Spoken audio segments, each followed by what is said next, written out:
Okay, as I review X-Men Blue, Tails, I review X-Men Gold. Are you guys ready? Yeah, right. I'm not gonna review X-Men Gold. I'm not crazy. And just to be on the safe side, this is a two-headed coin.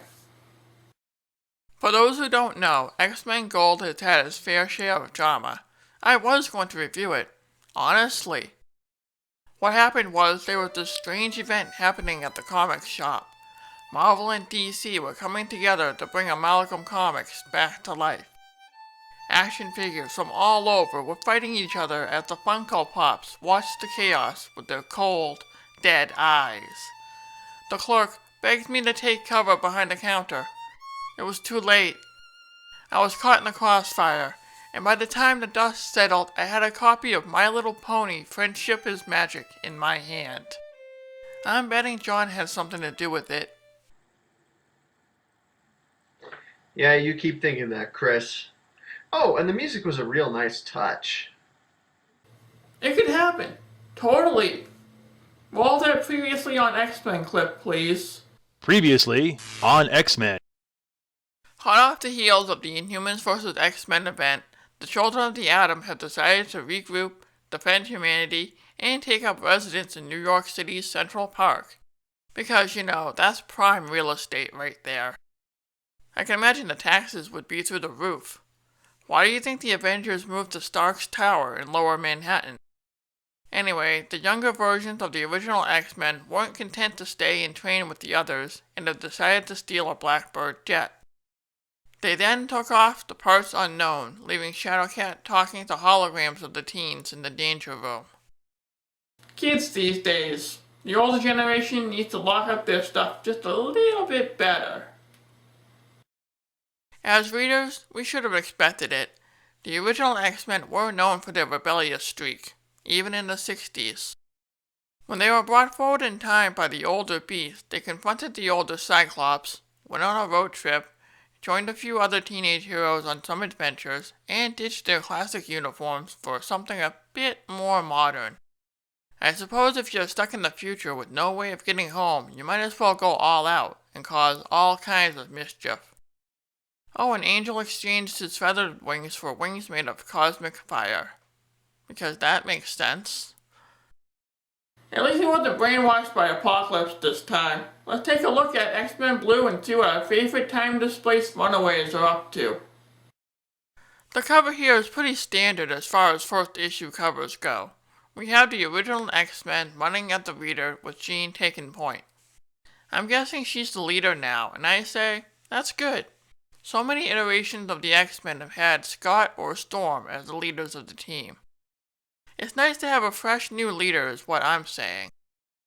Another thing to note is how similar this cover is to X-Factor #1's cover from way back in the 80s. That was the last time the original X-Men were in a team like this. I like the homage to that cover, and how the costumes now resemble the classic X-Factor ones. Our story begins hot off the heels of Grand Theft Airplane, Marvel Universe. Scotty S and his posse just whacked a few supervillains. I'm kidding. Iceman is complaining about how the supersonic jet isn't fast enough. Beast would like Drake to go through one mission without complaining. Scott wants the X-Men to start using codenames in the field, and Drake mentions how Cyclops still acts like he's in charge. Jean reminds him that he isn't the boss. Scott's like, yes Jean, sure, whatever you say. Whew, glad I don't have the burden of command anymore. In the air, the high-flying Angel has spotted their target, a sweet-looking yacht cruising around just off the coast of Italy. Hey, can we stop and get some fresh pasta, or maybe some pizza? What do you say, guys, huh? I am so going to hell. The X-Men leave the Blackbird in a really awesome panel. Sure, none of them are wearing parachutes, but it's still really cool. Jean says that Cerebro, the Team Mutant locator, has detected their target on the ship. The problem is, it's deserted. The back of the ship even has the words, "I am a trap," painted on the hull. Tread carefully, guys. McCoy has detected some magical life signs, and Jean performs the mental sweep of the ship. I am detecting sailors drinking and... Scott! How dare you! Jean's really picking up frantic and scared life signs coming from inside the yacht. Along the way, the team talks about what they miss about their own time. Barbershops and haircuts you could set your watch to. Scott just feels that if you see a barber's pole, the place is full of hippies. Drake corrects him with, "You mean hipsters?" Can anyone honestly tell the difference anymore? Jean would love to see Scott with a hipster beard. Scott is like, "Really?" Jean smirks and says, "No." Jean, you love to tease people, don't ya? Before Scott could respond, our fearless leader tells the group to put their game faces on. Their target is inside. And who are they facing on this clandestine mission? It's Irish mutant Black Tom Cassidy, and he's holding a boatload of people hostage. Geez, that's a lot of monologuing. This fight should be quick and easy. And here we have another splash page ruined by the fold in the comic. Jean orders Tom to give up, and Iceman declares that they are being serious. Codenames are being used. Codenames. Beast doesn't think Cassidy is going to surrender, and he's right. She orders Cyclops to shoot him with an optic blast. It's so nice to not have to lead the team anymore. Man, we don't even have a battle cry like Avengers Assemble. Oh right, I'm supposed to zap somebody. Cassidy laughs in their face. A bunch of wee X-Men are no match for him as he deflects the optic blast. The blast hits Iceman's ice slide, and Angel attempts to get the civilians to safety. It's the yacht of his dreams, and doesn't want them to die an expensive death. Jean agrees to limit the damage, and Black Tom gets a little cocky by arguing that he has fought the X-Men since before she was born. His cockiness seems to be failing as Beast lands a nice kick to the head. The X-Men work as a team, after all. One distracts, and the other makes you get a whiff of barefoot smell. Cyclops shoots him again, and he seems a little dazed. Iceman notices something on the deck as Angel tends to more people who seem to be more than a little scared. Muffy here explains that the mutant is not here alone. Drake notices big footprints on the deck, and that could only mean one thing. Bigfoot won the lottery and is now hobnobbing with the rich and famous? Nope, Tom has a big surprise for the X-Men. The unstoppable Juggernaut. He crashes through the wall like the Kool-Aid Man and explains how he thought it was going to be a boring snatch and grab. Now there's the chance he could vent some steam, and well, if you pick on Black Tom, you gotta mess with the Juggernaut. After all, they are super duper bestest best friends in the whole wide world. Tom orders Juggernaut to take care of the lads and lassie. It's amazing how he doesn't recognize them as younger versions of the original X-Men. Did Cyclops hit him that hard? Jean can't do anything to Juggernaut's mind as long as he has that helmet on. Cassidy wants the group alive and starts monologuing again when Warren tackles him from behind and they fly off, leaving the Juggernaut confused. With Juggernaut distracted, Iceman ices him down, and all the villain can do is remark at how young the X-Men look and wonders if they've been de-aged somehow. Or they could just be reenacting your first appearance. You never know.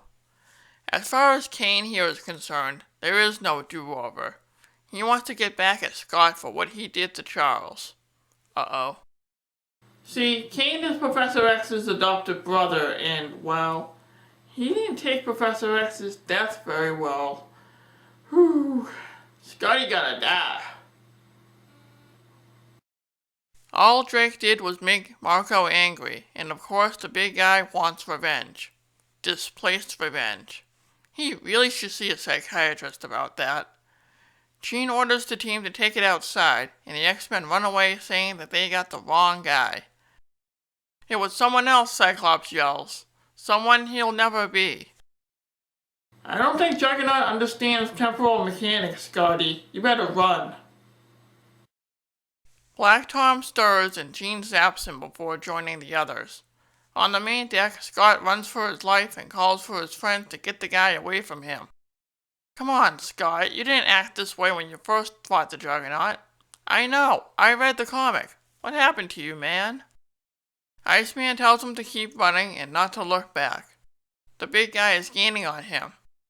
Scott fears that he's going to die hearing Bobby's voice as the Juggernaut flattens him.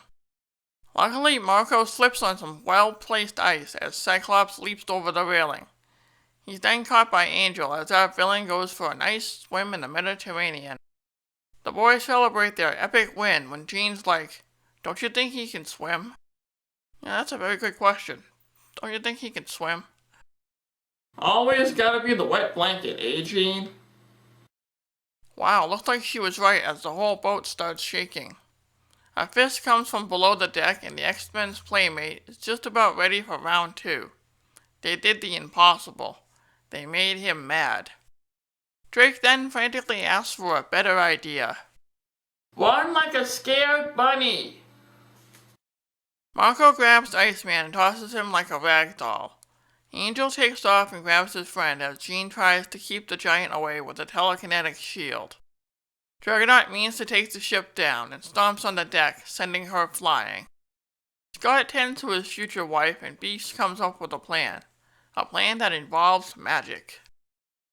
Wait, what? Since when does Beast go to the Doctor Strange School of Witchcraft and Wizardry? I'll have to look that up later.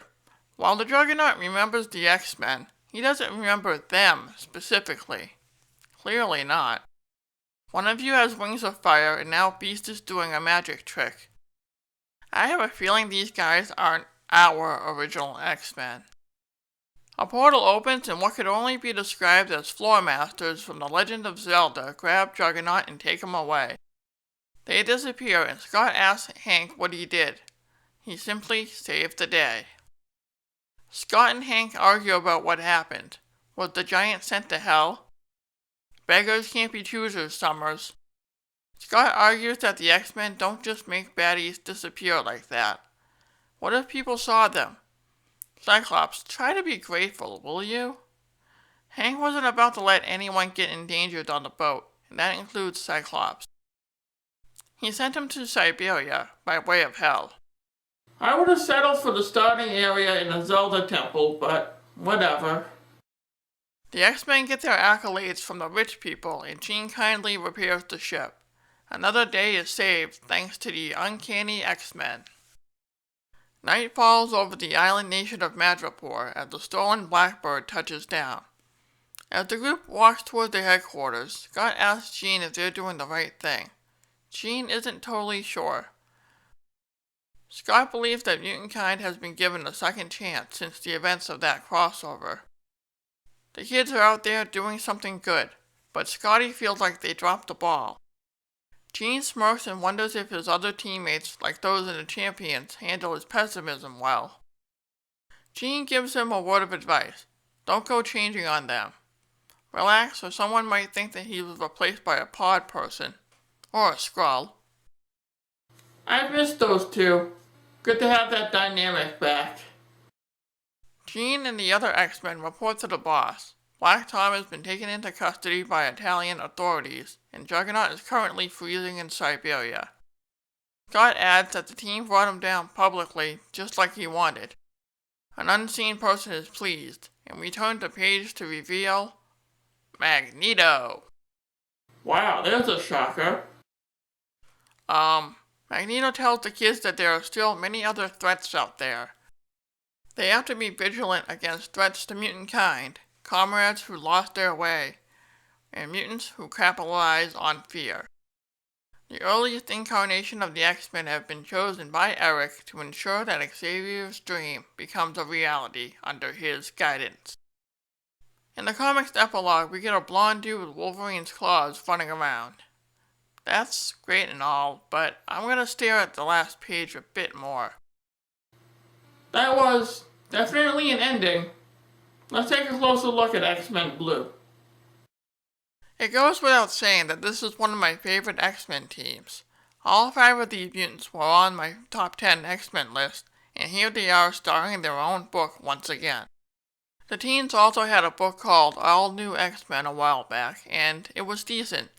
It was basically a road trip, and Warren had a bit of a fling with X-23, the female clone of Wolverine, for a while.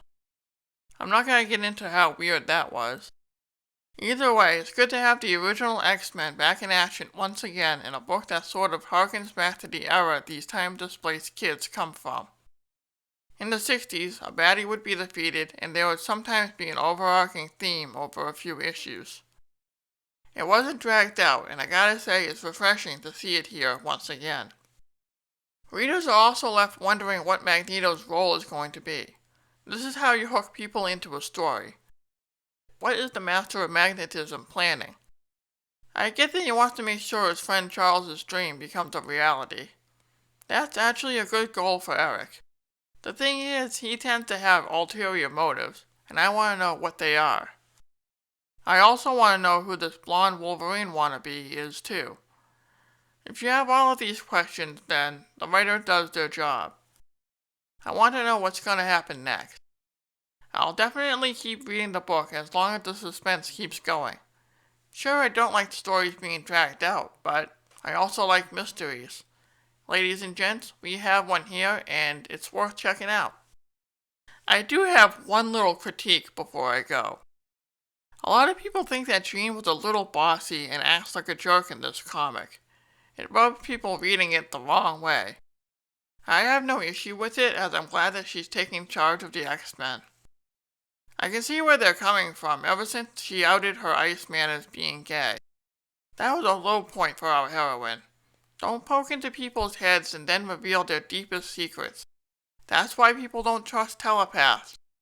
Back on topic, Jean's always been one of the stronger characters on the team, and it's about time she asserted herself. The only thing writers should do is maybe tone down her overall jerky behavior. It's one thing to make someone a strong heroine, and another to make someone a complete jerk. Strong people aren't jerks. They tend to be more on the compassionate side and inspire people. X-Men writers, don't have her be a female version of Cyclops. Have her be the Jean we know and love, and lead that way, since a bit of compassion can go a long way. Don't copy what other writers of the X-Men have done, and please don't have her expose any more deep secrets. We don't need to know if Warren still sleeps with a teddy bear named Mr. Snuggles. X-Men Blue is a fun fresh start for one of my favorite X-Men teams of all time, and I'll definitely be checking out the comic as it continues. It's full of mystery, some humor, and a chance for a big bad like Magneto to finally, for reals this time, redeem himself.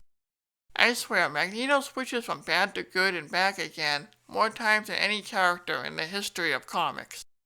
And I'm including DC in this too, guys. With all that said, it's good to see the original X-Men in their prime. Check it out. As for me, I think we're gonna take a break from Marvel for a while. I think I need a vacation.